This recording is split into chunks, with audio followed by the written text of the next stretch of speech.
Hey folks, Dave from Nerdarchy, for nerds by nerds, hanging out with this nerd. Nerdarchy Ted. This 5e D&D character build will break your foes' mind, body, and spirit.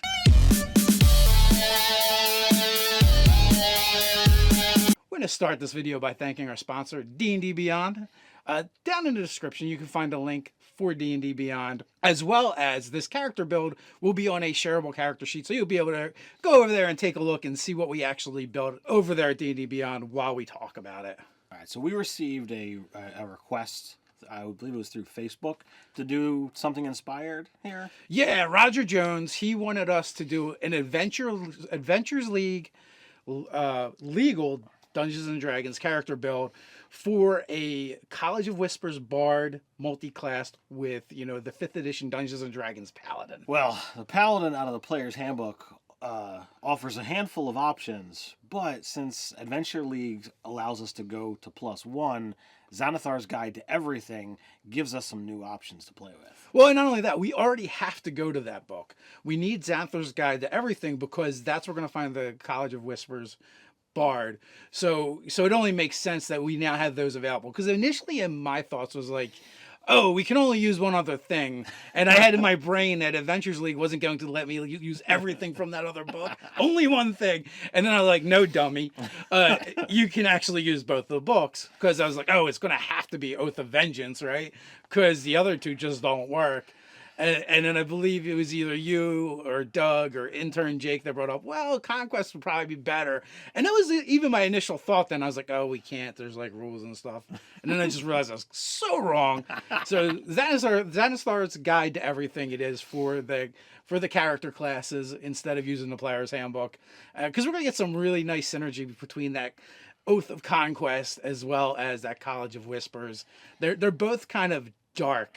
Well, and with that dark aspect, the rules for Adventure League says you can't use neutral evil or chaotic evil, but you can use lawful evil, and that's going to work here really well. Yeah, it makes a lot of sense. It's still going to be something that can kind of go along with the adventuring party and not be too disruptive. I mean, you're probably going to be the a-hole of the party, but you can make it work.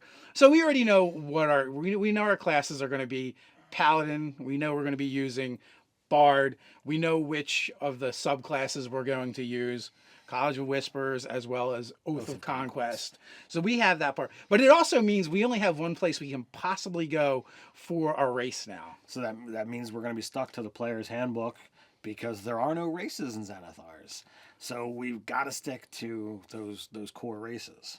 Yeah, I mean, one of the perks, though, about using Xanathar's Guide to Everything is if we wanted to have more variety in our feats, there's a bunch of those in there. Not to say we're going to do it on this character build, but at least the option is there. And, I know some people give Adventures League a hard time because they don't get to use all the options. But even, like, looking at this character build, there was a lot of things we could do, and there was a lot of places where we had wiggle room. Yeah. I think Adventure League's, the reasoning for those limitations is a good gateway for people to get in because they don't have to have everything that's out there in order to be able to play the game. Right. So with that being said, what races are we looking at from the Player's Handbook? Well, we know as a bard and a paladin, we like charisma. If you're making a paladin heavy aspect, you're going to want to look at strength, you're going to want to look at constitution because those are important stats to that type of character. So I think before we dive into races, should we discuss like loosely what kind of split we're looking at? Well, I think it's more important to decide like whether this is going to be a spellcastery character or this is going to be a melee based character. We almost have to eliminate the ranged character because we are talking about paladins. They're heavily vested in using melee attacks. Even a lot of their spells are based towards it.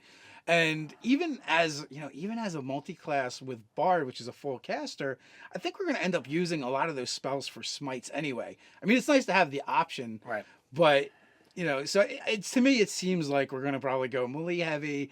We're probably going to go paladin heavy. So we have to kind of like dissect what we get from the different subclasses. So we're going to focus on that melee fighter aspect of this character build. So therefore, strength is going to be important.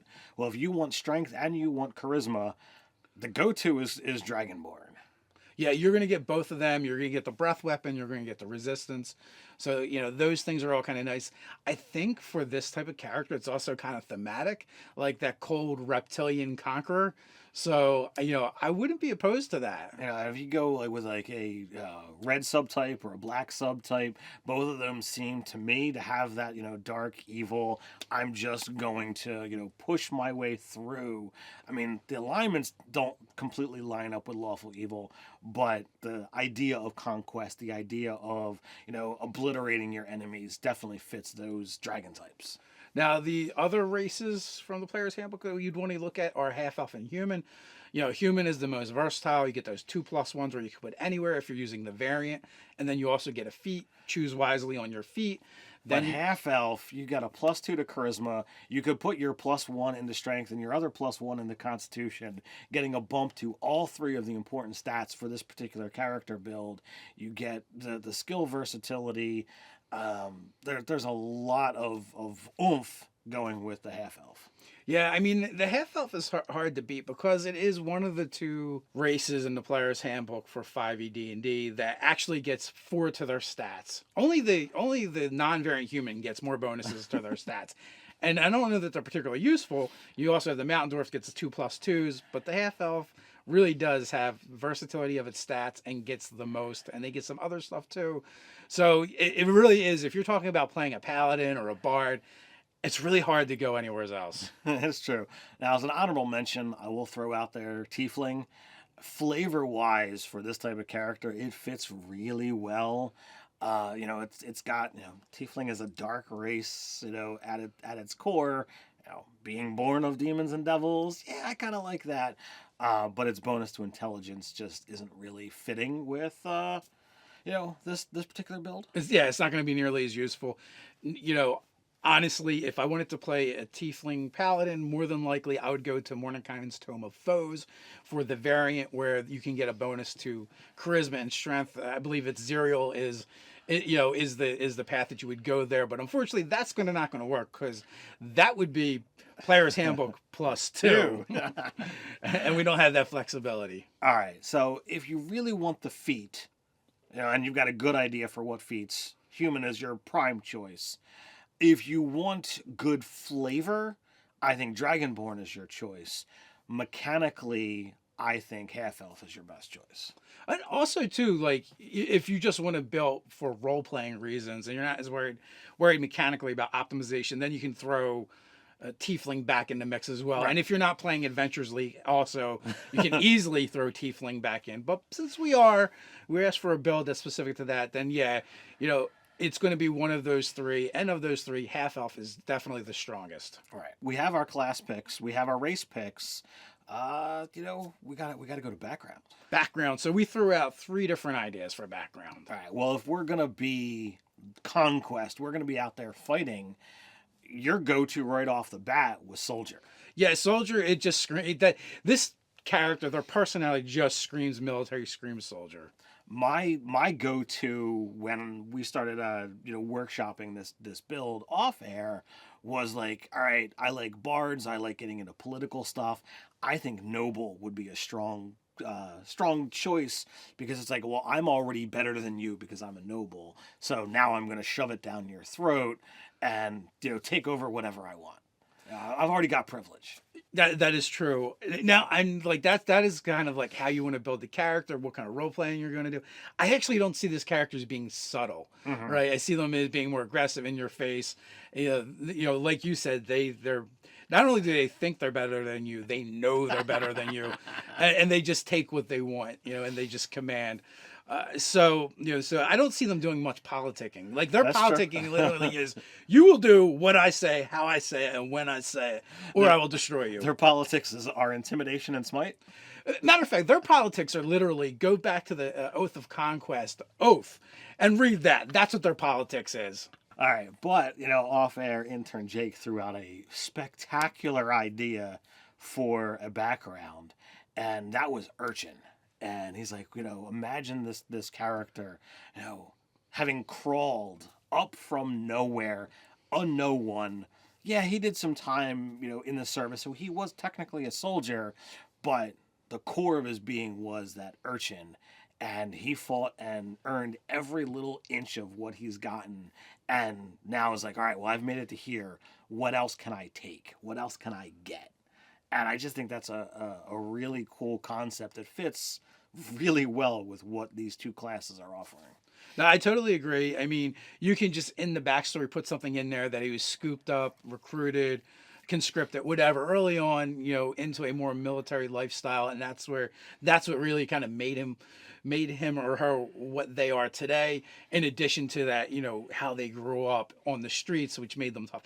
And part of me is thinking about it, and I like the idea where you can have these little reveals later on in the game if you don't tell people about your character very much, and they don't know your background, where he or she is so in your face. They're anything but subtle. Yet they're going to have the stealth skill. They're going to have thieves schools, and they just don't use them for the most part. Right. But something's going to happen eventually in the campagin, And you're like, yeah, in an adventure, and you're like, oh, I need to do this thing to make the next thing happen, and everyone's going to be looking around going, huh? Yeah. where did that come from? Yeah, so I feel like it just adds something to it. So we have a background, we have a race, we have our classes. All right, now before we go any further, based off of Urchin, we've already got a half breed of the half elf, but other half breeds, would work well with the Urchin concept.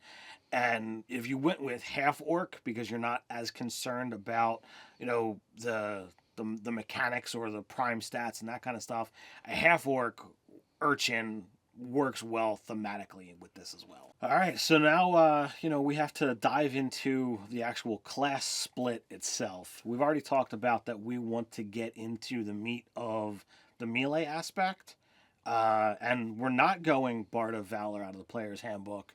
We're going with that College of Whispers out of the Xanathar's Guide to Everything. So we really need to focus more on the Paladin than we do the Bard. And also, like, when you have like the critical stuff, the fact that they get back up after they get knocked down, like, it does make them extra tough. So yeah, that is also kind of flavorful and would be a nice build as well.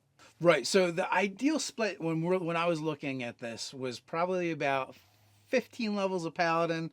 That's going to get one of your higher level abilities from your Paladin, and 5th level for Bard. For the College of Whispers, it's really important because one of the cool things they get to do is they get to use their inspiration after they hit once per round to basically do a psychic attack on top of the damage they're already doing. So their next increase from the first time they get that ability is at 5th level. The split doesn't really work out to go any higher than that, but it's enough. It's enough to give you a little extra oomph and make the most out of those bardic inspiration dice that you're getting. And that's also why we were so concerned with charisma, because the higher charisma we have, the more inspirations you have to play with. Yes, and when you combine that with a smite and if you were to get a critical hit, because both of them you declare after you hit, right? Mm-hmm. And obviously if you get a crit, you're like, yeah, I'm using both of these. Dump. That becomes a lot of extra dice you get to add into the mix as well. You're going to have access to this Paladin smite spells as well, which, talking about that split, is a good place for us to segue into what kind of caster you are. Oh, absolutely. With the Paladin being a half caster and the Bard being a full caster, you get to use the multi-class rules of the Player's Handbook for stacking, 2 spellcasting classes, and all told at 20th level, this puts you at a 12th level caster. Right, and I believe you're going to max out at 6th level spells. Not super useful for your 6th level spell slots. Right. Not super useful for your Paladin and your smiting. But that does mean, like, from 4 below, it's like, this is all for smiting. Your 5th and 6th level slots are essentially for spellcasting, because you're not going to get as much bang for your buck out of them. I mean, but that being said, you also just have a ton of flexibility, with using your spells. And thankfully, we did go to Xanathar's Guide to Everything. Not Xanathar's Guide to Everything, but Xanathar's Guide to Everything. I'm sorry, a lot of books floating around in my head, which has all the spells in it, right? All the new spells are in there, plus the Player's Handbook. So you're going to have a lot of choices that you can kind of like mix and match and make this character really versatile depending on what you need to do at the time. Yeah, I mean, using those higher level spell slots for pumpable spells is a way to get the most use out of them. But we also have a couple of things to consider. And that's stat increases or feats. Where how many do we get? Where do we wind up going with them? Right, because if you look at the rules for stat increases from the player's handbook, it's all tied to your character class, not your overall character level. So ideally, when you're doing multi-classing, you want to try and do it in fours, but it just doesn't work this time because there's other things that we really want. Because we really wanted that bard 5th level ability, and it was not. It just wasn't worth the extra 3 levels of bard to take it up to 8 and do 8 and 12. Yeah. So we're going to lose 1 stat adjustment, unfortunately. But so that means, we have 4 to play with instead of 5, and we have to figure out what we're going to do with them.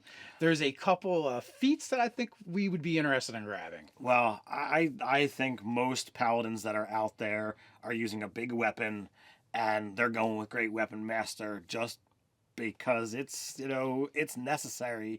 You get in there to do the big damages, and once you've got enough bonuses to hit, you got your magic items, you want to sack out that +5 to do that +10 to damage, just so you're hitting that much harder. That also probably means we're in our fighting style, we're probably going to take Great Weapon Fighter as well, just to capitalize on re-rolling those dice.